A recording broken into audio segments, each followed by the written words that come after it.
Well, I'm finally back in my own little home workshop. It's been a long time coming. I haven't used this place in 5 months. But it's got a new roof now, well insulated, and a concrete floor. The main thing being is all of the evidence is under there now, and I can sleep again. But today's video is about siping tyres and getting them studded. Obviously, got the 37s on the Cherokee now, and I'm kind of getting ready for winter. It's -20 out there today. There isn't really much snow, but it's pretty damn cold. Obviously, the road's extremely icy. Threads were good on that one.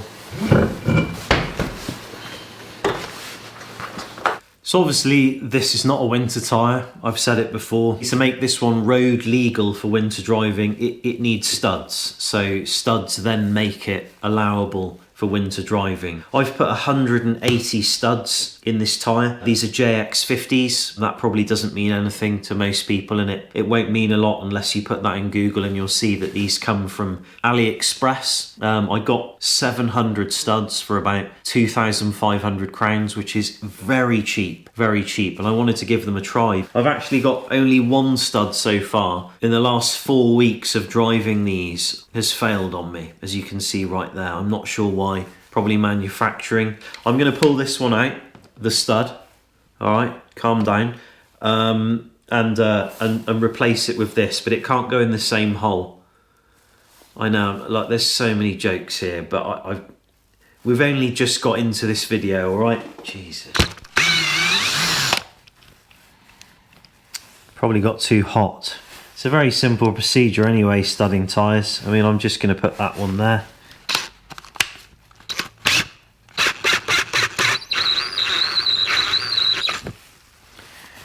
There you go, it's done. So obviously, like, the pattern in which I've chosen for the studs, you can see the driver's side. You've got a stud every lug, or 2 studs, then 1 stud, 2 and then 1. Mainly because obviously as the vehicle steers out, you then have that steering contact. I mean, I've just based this on other tyres I've looked at. And in the middle, you've got obviously driving studs. Like, I mean, they're going to help with braking and with traction. But the reality is this is a non-ABS vehicle. So even with studs, when you hit the brakes, you might as well kiss your ass goodbye if you've got like water and ice on the road. Or fresh snow, wet fresh snow on ice is an absolutely deadly combo. You know, it can be really treacherous. So, you know, even with the studs, it really doesn't make a lot of difference sometimes. Even with the best tyres in the world, it can be savagely dangerous. But let's get into some grooving, because obviously that's equally as important. So I picked up this tyre groover on AliExpress. There's a theme there, I know. And it actually looks pretty good quality and it works well. It weighs about 5 kilos, so I think it's pretty heavy. It's just like a big transformer. I've got some blades with it, but I've bought extra blades because, you know, grooving or siping a tyre with this kind of groover is not easy. They're not really designed for like thin, fine cuts. They're mostly designed for like thicker cuts. So an actual tyre siping machine, which looks pretty different, would be the best thing to use for this tyre. And if you sipe the hell out of it, I bet you it wouldn't be too bad. But in my case, I'm just running this groover. I'd obviously test run it, and I've got an idea of a pattern. So if I do this right, I can get these lines pretty thin. I mean, I could probably get away with doing 4 of those on each lug.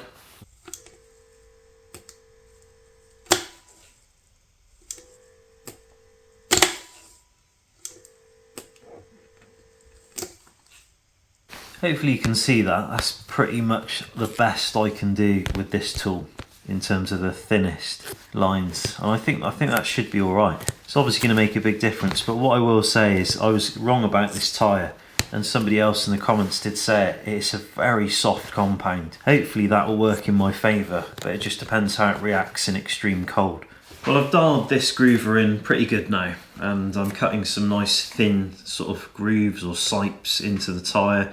You don't really want them any more than, I'd say, like 1.5 mil, really, if you're trying to do siping. This is an absolutely f***ing boring job though. I'm gonna be honest with you. Like, it's really time consuming. I remember doing it last year on the other tyres I had, and it did take ages. The results were actually pretty impressive. Like, it did perform much better in the snow. Like, you could see the ice and the snow going into the grooves and the sipes. I wouldn't really call them sipes on that other tyre. I didn't get them as thin as this. The biggest difference it made wasn't really in deep snow, it was more on-road performance. Now, I don't tend to do too many long trips in the winter in my Jeep. I tend to stay within about 2-3 hours of where I live. You know, if I was going to do a long trip up to the north, I would definitely consider a completely different tyre.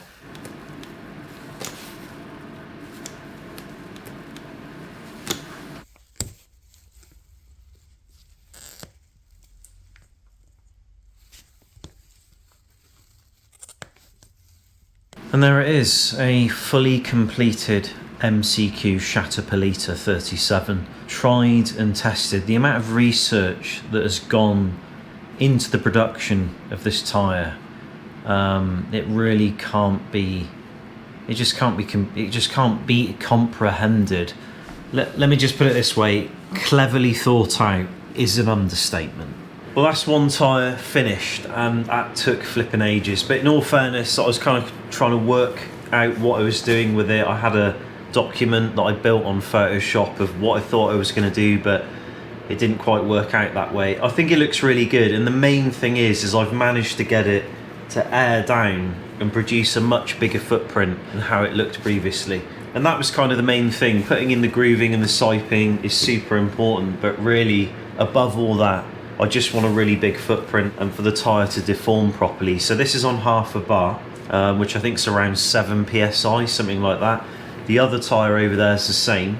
And you can see that the tread pattern on this is much longer and a little bit wider, and it's deforming actually pretty nicely. You could even get it to deform even more by going a bit further with it, like taking off a lot of these tread blocks here or cutting in here, and that would actually really help. But if you look beneath the tread blocks, the tyre is actually quite balloony, like a donut, and it's got a lot of promise, and it hasn't got a particularly sort of thick sidewall, so it's really just these tread blocks that are actually making it rigid when it tries to air down.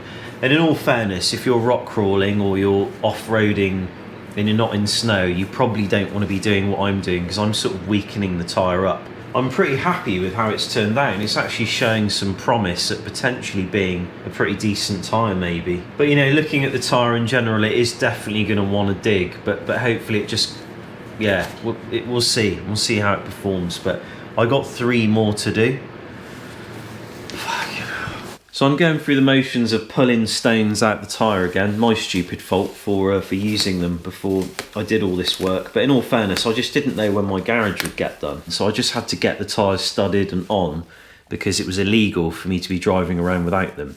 And you get fined about £2,000 per tyre if they're not 3-peak mountain snowflake or they don't have studs. But I mean, like, if I could get a 17-inch rim for this vehicle, like I said, I wouldn't be running this tyre. I'd probably be running the one I've got up on the screen at the moment. My friend Krista actually has those on his Isuzu D-Max, and it looks like a really good tyre because it accommodates studs, it's winter compound, and it looks like it probably airs down pretty good too. As I said, getting a 17-inch rim for an XJ in Sweden is really hard. All of the rims that I've seen, they look like they're for cars. They're like fancy looking alloy wheels with really thin spokes, and they're just not basically what I would want to be putting on my Cherokee and sort of feeling good about it, unless I was driving to the hairdresser and working there. On the thing of tyres, obviously this is a pain in the ass job, but it is my hobby and I do enjoy doing this sort of thing. And for those people who are watching and thinking, Mike, you're a f***ing idiot, what are you doing? What a pointless job. I'll be running these tyres for the next 5 years potentially, because they don't see much wear on the ice, and the studs, maybe they'll need to be replaced in 4 or 5 years time as well, but by that time I'll be pulling the studs out of them and maybe even going over to a completely different tyre. So you're doing this once, you're running it for 5 years, winter's like 6-7 months, so you are using them a lot, so it's worth putting the time in. Plus it's kind of interesting to see how they change as you modify the tyre. But on effectiveness in the snow, I thought I'd just tell you this, like, because it was kind of interesting. There was a discussion on like a post the other day, and they were sort of saying how in basically almost all off-road conditions, whether it be snow, sand, mud, aquaglide, whatever you're driving on, you absolutely don't need anything bigger than a 33 with a 10.5-inch wide tyre and anything bigger was totally ridiculous and pointless, and it would only inhibit your performance. And they did mention snow in it, and I sort of like thought, oh, I really rarely ever comment on stuff like that, because you know, you're just getting into a shitstorm of getting the wrong attention from people. But I thought, yeah, I'll comment. You know, I'll sort of share my 2 cents. I'm not the most experienced snow wheeler, but you know, I've been out pretty much every winter for 7 years on a range of tyres, and I mean, I've got some experience to share, haven't I? So I commented and I sort of said, you know, in deep snow, a 33 10.5 would be totally useless, and you'd just sink, especially in a Land Rover Defender, which is actually a pretty heavy vehicle. So you'd want probably something like a 37, like an AT38 or some big tyre to offset that weight, so you could stay up high in the snow. And I was quickly shot down, you know, because obviously I drive a Jeep and I don't drive like a Land Rover. Maybe if I'd have half a chance if I was in a Toyota, because you know, you seem to be able to command a bit more respect if you're a Toyota driver in Europe. But yeah, basically they were like, you know, that's total bollocks. And someone was like, oh, I could come to where you are in my Defender with 33 by 10.5s and I'd be going everywhere that you wouldn't be going on your, you know, on your ridiculous Jeep on 37s. So yeah, it was really interesting to sort of hear that, because I think people just who are writing that stuff, they just don't really have any understanding at all about like varying snow conditions.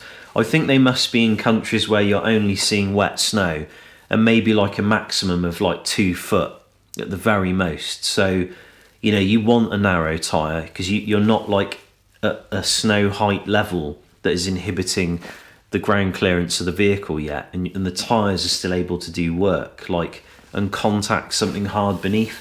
And you can track pack, where you can make tracks and pack the snow down because it's wet and it's sticking together. So those conditions are super different. Like out where I am, you mostly just have sugar snow here. Like that's what it is most of the time. You've got low humidity, sometimes 0. It's minus 17 now. The ground is as hard as nails, and when it warms up again and then cools down, it will turn to sugar snow, especially as the layers increase throughout the year. So like if you sink in that stuff, as I have done more times than I can remember and probably have footage of, you are absolutely and like there's not a lot you can do. And the main thing is you just want to stay on top of that as best you can and not drive fast. You want to go slow, you want to be aired down really low, and you just want to be crawling along and attempting not to slide off any edges of anything, because once you do that, you're toast. So that's my experience anyway with it, you know, and obviously that might vary depending on where you live in the world, because not every terrain is the same.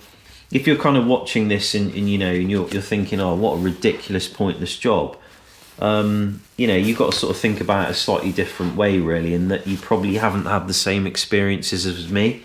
I haven't had the same experiences of you.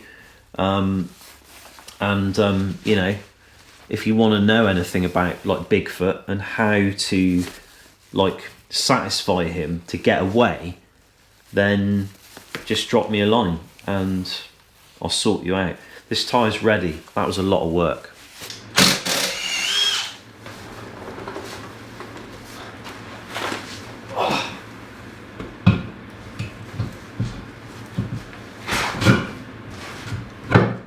I'm playing with my big black rubber. Cutting veins in my big black rubber. Go and pick up that white shit, throw it out. There we go, all done. One of the most monotonous experiences I've ever had. I mean, that's looking really good though. All the tyres are looking great. I'm really happy with it. But that was probably around about, yeah, sort of 3 hours ish more per tyre. 4 if you include taking the stones out and cleaning. It was really time consuming. And obviously not all in one day. We're like days ahead of where I began this video. So all finished now with the tyres. I've still got a lot more to do on the vehicle, but I'm going to see how they perform in a little bit of snow. We don't have much, but there is some snow on the ground. I'm really just interested to see what the tyre looks like as it goes over snow and how the snow's kind of interacting with the siping. So I'll get out of the garage and see how it goes.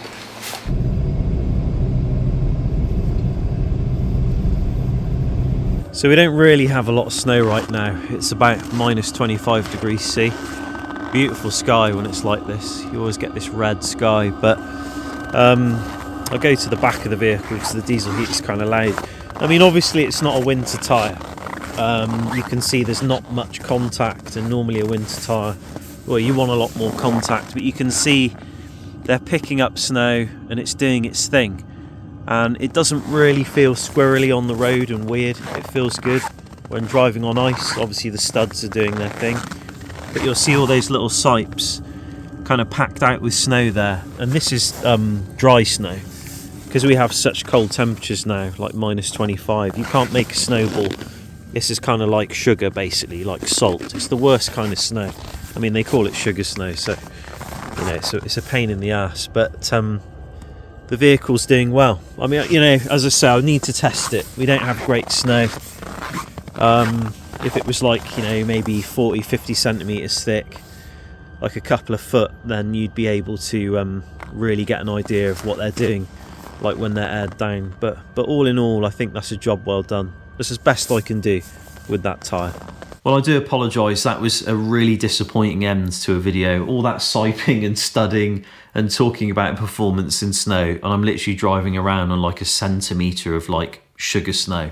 Awesome. Not really the test I was looking for, but what I will say is on the road, they didn't feel sketchy. They felt pretty good. You could hear the studs going into the ice. Obviously you do get that like audio coming from the tyres with the studs on. But the point being is, like, in a few weeks time we should have a lot more snow, and I want to get out into some deep stuff like you can see here and just kind of air down and see if that 37 really is giving me more flotation than the 35. It should be. The thing is like I just think it's a very aggressive tyre, and obviously it's one of the only tyres I can get here for a 16-inch rim or a 15, like I've talked about, which is why I've gone through all of this to do this. I mean, obviously it'd be great if I could get an AT38, but you know, I can't afford that. You know, behind the scenes, there's a lot of other stuff going on here, and I'll be dedicating quite a bit of time up till Christmas to get my vehicle all ready and catch up, because obviously this workshop hasn't been usable for 5 months, you know, so I'm really behind with the vehicle, and I've let a lot of jobs slide. You know, like one job I've actually done now is I've rebuilt the MP231. I need to say a big thanks to John Oak for that. He sent me a rebuild kit, a master rebuild kit. Really appreciate that, mate. And I got a chain, by the way, from the US. Just new bearings, new bushings, new oil seals, new everything. It feels completely different to how it felt before. And hopefully that's going to sort out a lot of problems. You know, it's my fault really. I should have done it years ago, but I just haven't done it properly. So now I've done a proper job of it. Whilst I've been at it, I've been working my way from back to front in the vehicle. I've cleaned up the transmission. I've repainted everything. I've cleaned up the engine, repainted that, fixed some of the oil leaks I had on the engine, on the valve cover. The engine just looks real clean. It's good to be able to see oil leaks on the engine, and they especially like that here when you roll up into your annual inspection and you've got a nice clean vehicle, and they just look at it and they're like, oh cool, you know, it looks good under there. There's a particular engine paint that I like, and it seems to be resistant to like oils and other stuff, and I've just had really good results with it. I've used it on the engine. It's been on there for a couple of years and it's been looking really, really good. But obviously since I've got all that stuff apart, I've taken the drive shafts out. One of them's got a U-joint that's gone out on it, and that is predominantly because of that front bushing that went on the Dana 30 like sometime in the summer before I went over to the Iron Rock off-road misalignment joint. Now I've got that, it's fine, but prior to that, with the bushing failure, it kind of put the pinion up and the drive shaft up, and you got this kind of crazy angle going on, and it just wrote off the front U-joint as it would. So that needs to come out, and I'm going to clean up those drive shafts, obviously repaint those silver. And like I said in the last video, I'm kind of getting rid of this whole McDonald's colour theme that was under the Jeep. It never was meant to be that, by the way. I didn't specifically buy paint that looked like the McDonald's colours. I just ended up with some orange that looked reddish like tomato ketchup. Yellow was all they had at the tractor company, and white was just a can I had lying round, and it ended up looking like mayonnaise, ketchup and French fries, and yeah, it was horrible. So I'm going back to a base silver. That's why I'm kind of redoing the transmission and the engine, just cleaning everything up. I've done the cross member, I've done the sway bar, and apart from the knuckles, the steering arms, like the track bar, the drag link, the tie rod, all that sort of stuff, that's going to be silver too. and it will just be like a black and silver sort of clean build now. And in all honesty, I think it's going to be way nicer to maintain, because it means I've only got 2 cans of paint to buy if I want to touch things up. But it is taking quite a bit to get the vehicle ready for winter. There's lots of little things that you never really see that you have to do, like putting silicone on all the door seals. Any rubber seal on the vehicle with any kind of door that opens, whether it's a gull wing, a rooftop tent with a gasket, anything, silicone is your way forward. If it rains in the day while you're driving around and then it freezes at night, you will not be able to get your doors open. Locks will freeze. So I'm obviously spraying like chain oil and lock oil on all the central locking systems, getting those sorted, making sure everything's working. Another thing you'll notice, I've got rid of the LED headlights. I'm sort of just tired of being flashed by people. The headlights are now stock headlights with some H4 bulbs with a relay kit behind it to make it brighter, but it still is inadequate really for winter.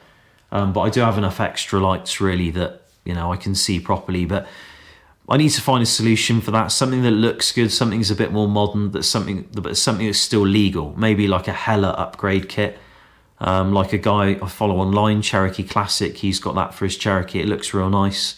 Still looks stock, but it's nice, So, there's a lot of stuff going on behind the scenes. I haven't filmed a lot of that. I haven't really had time. I've just had to blaze through it. And obviously one of the biggest jobs now coming up is that I picked up a new ring and pinion. I picked up a new ring and pinion from Superior Axle and Gear in the US. Now, they're not around anymore, but this is new old stock, and it's a HD set made in the US. So I was pretty happy to be able to get that rather than, Yukon or any of the other brands, because I know they're just coming from all the same factory, whether that was actually manufactured in the US and is marketed as a HD set. So that's got to stand for something, but it's 488, obviously chipped a tooth, got to rebuild it. And while I'm rebuilding it, obviously I broke a drive shaft on, the last time I was out, a stock drive shaft, which in fair was the fuse shaft and it did its job. But I've got a new chrome molly there with a 5760X joint in there waiting to go into accompany the one that's already in there. So hopefully, it's all been a bit of a mouthful, sorry. I just want to keep people updated. Not that I expect anyone really gives a shit, but, it just gives you a bit of insight into what I'm getting up to, really. So before Christmas or just after, this Jeep should be fully operational for going out and plugging through snow and having fun with and all of that. And be real comfortable sort of overland Jeep for me to use again. And then the 4.0 is coming in here and I'll be welding the crap out of it and getting it all completely rebuilt. And that should be then my winter project that'll be ready for the summer. That's the plan anyway.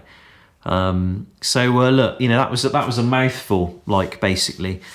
And we all like a mouthful. Sorry, I don't know what I'm fucking saying. But tyres are looking good. That was the main point of this video, despite all the other stuff I just ranted out at the end. I mean, if some of you are interested in me doing the re-gear on the Dana 30, let me know, I'll film it. But I'll be honest with you, I've already done re-gearing projects before. There's so many videos out there of people re-gearing. It wouldn't be a tutorial. It would probably just be me swearing and struggling to do maths whilst thumbing my way through a re-gear.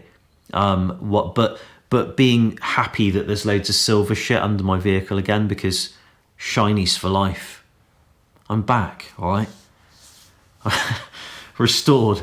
Anyway, thanks for watching. I really appreciate it. And thanks to all my subscribers and also to my Patreons. Really means a great deal to me. See you again real soon. Take care.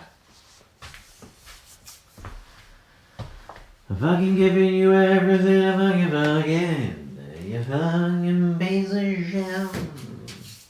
What's that?